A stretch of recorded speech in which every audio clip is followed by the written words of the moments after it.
It began not with a storm, nor with fire, but with silence. A silence so heavy it seemed to press upon the skin of London itself.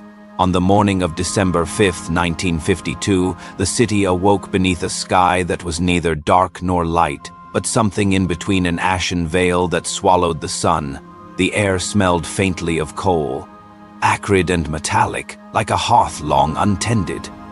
It was winter, and people were used to smoke in the air. But this was different. Imagine a world where even breath became a stranger, where each inhalation carried the taste of something hidden, almost alive. By noon, the fog was so thick a man could not see his own feet on the cobblestones. Carriages halted, buses were abandoned mid-route. Londoners, hardened by war and accustomed to blackouts, moved as though the city had gone blind. The Thames disappeared into itself, and St. Paul's Cathedral, so often a beacon, became only a ghostly outline in a sea of yellow-gray. A woman named Mary, crossing Westminster Bridge that first day, later recalled the feeling. The air clung to me like wet cloth. My eyes burned, and I tasted soot with every breath. It was as though the city itself was being buried in smoke. No alarm bells were sounded, no warnings issued, for London had always known fog. Dickens had written of it, painters had glorified it, tourists even sought it as part of the city's charm. But this fog did not behave like its ancestors. It thickened in the night, refusing to lift with the dawn. It pressed into homes, into churches, into the very lungs of the people. Hospitals began to fill, first with the very old, then with the very young, then with those who should not have been there at all, the healthy, the strong.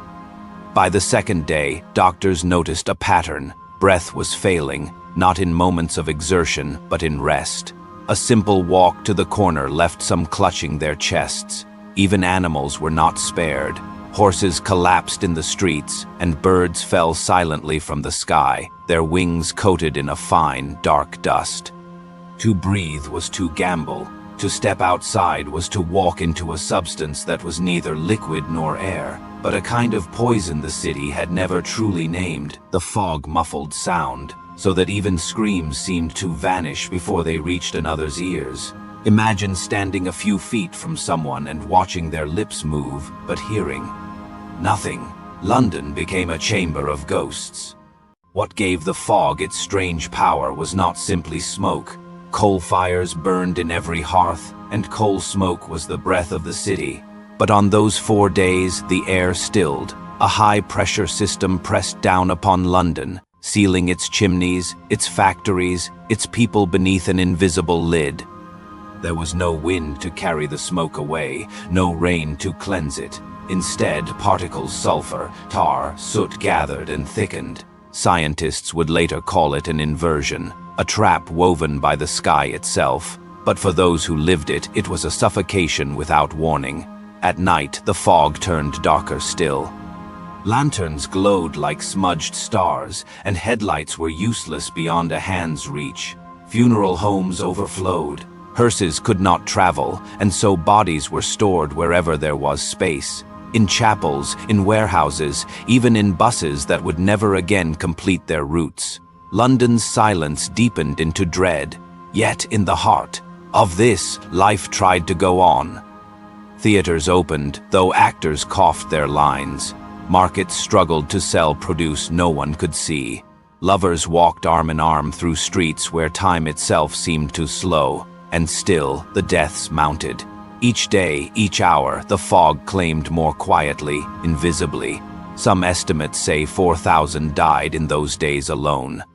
Others, when counting those who fell sick and never recovered, speak of 12,000. It was not a disaster of fire or flood. It left no ruins to rebuild, no monuments toppled. Instead, it left absence and emptiness where people had been.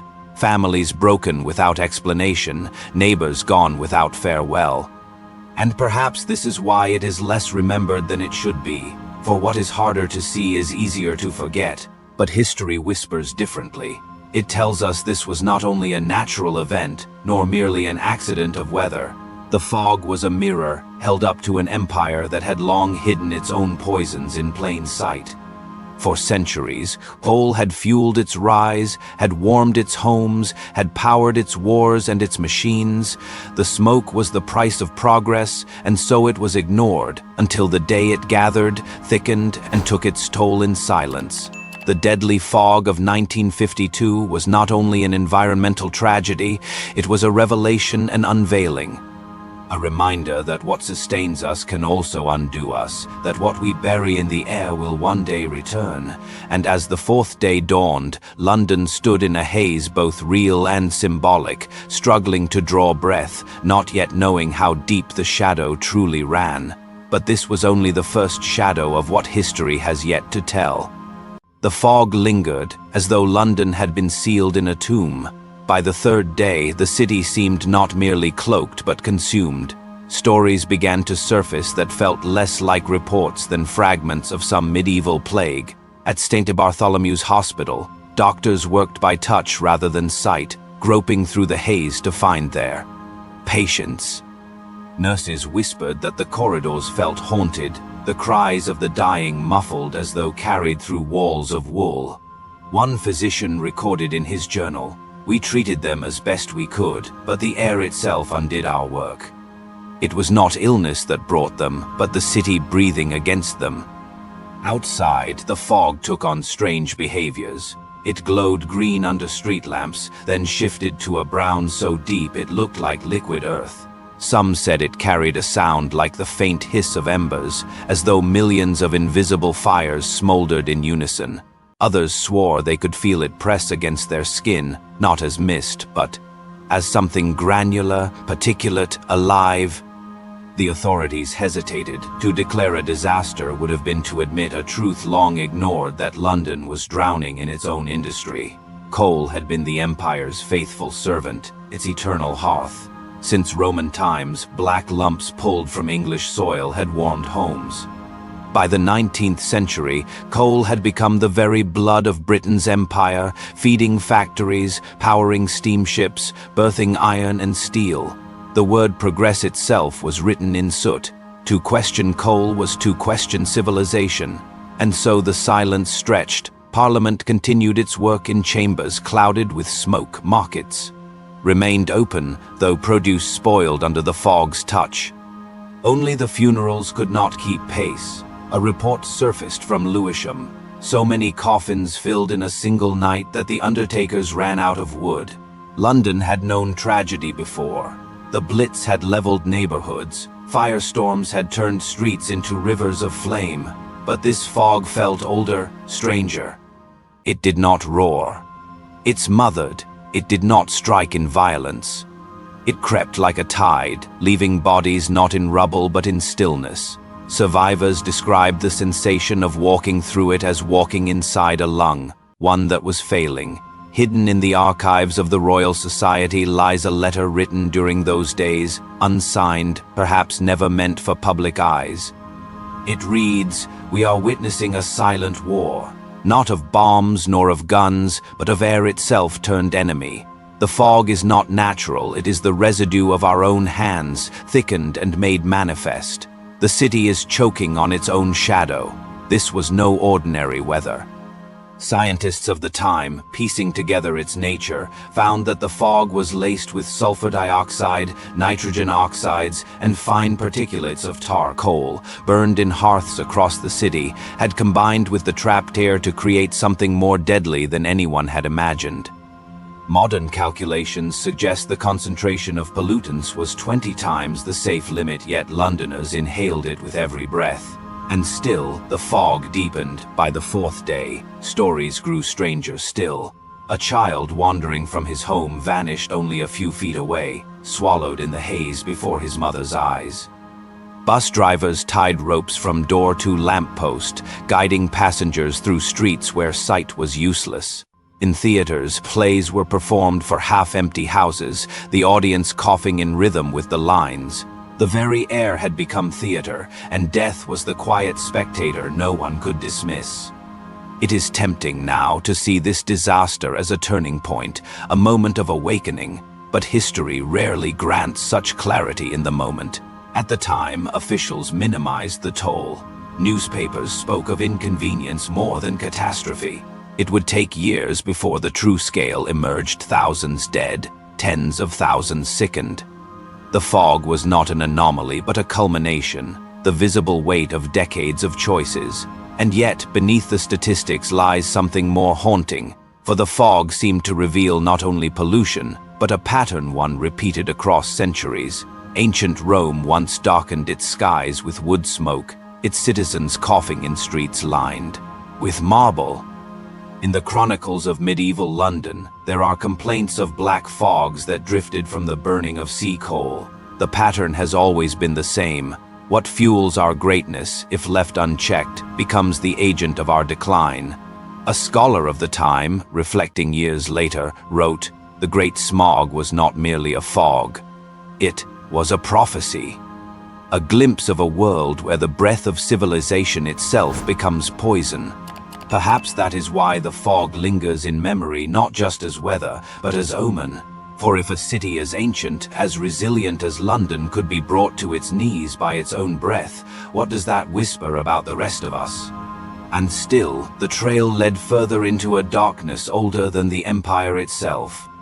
When the fog at last began to lift on December 9th, it did so reluctantly, like a shroud being peeled from a body already cold.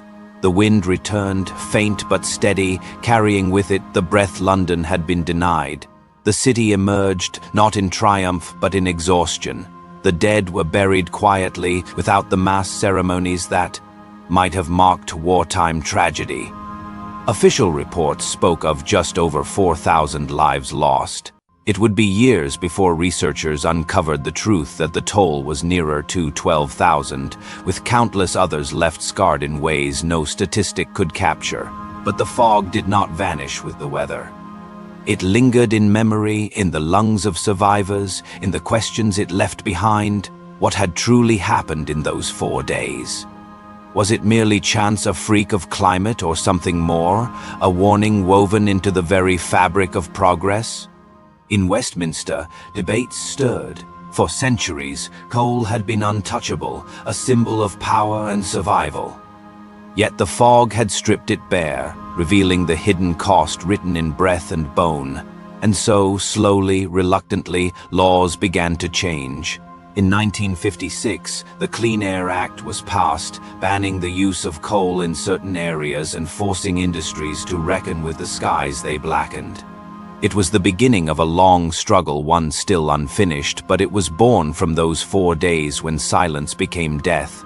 And yet, if we look closer, the Great Smog is not only an environmental tale, it is a parable, one as old as civilization itself.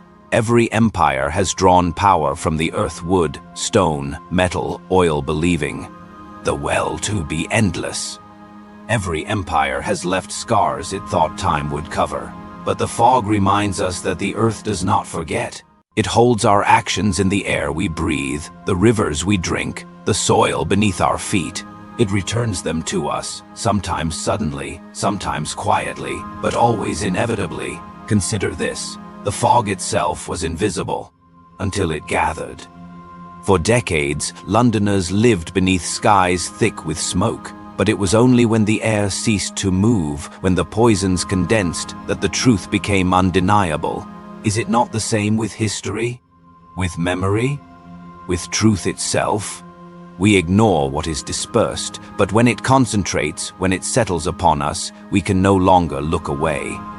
There is a line preserved from the journals of a London priest during those days. We thought we were breathing life, but we were breathing our own undoing. The fog was not sent from heaven or hell, it was sent from ourselves. And so the Great Smog of 1952 becomes more than a tragedy of the past. It becomes a mirror one, in which we still stand. For though coal fires have dimmed, our skies carry other burdens now: carbon, methane, invisible currents that shape the weather itself. We may not walk blind through yellow fog, but we walk still within an atmosphere altered by our own hands. History rarely grants perfect endings. The fog did not vanish forever, nor did its lessons solve the riddle of progress. Instead, it left us with fragments, laws half forgotten, stories half told, warnings half heard. But perhaps that is what makes it powerful still, that it resists closure, demanding remembrance instead. What if the fog was not only an accident of weather, but a message? A reminder that every empire carries its own shadow, and that sooner or later the shadow rises to meet it. Perhaps the past is not behind us at all, but all around us, waiting for the right eyes to see. And so the question drifts to you, as softly and as heavily as that December haze. Which truths do you think history has yet to reveal? Which shadows lie just beyond our sight, waiting for stillness to draw them near? Until the next story finds us, keep listening for the footsteps of the past,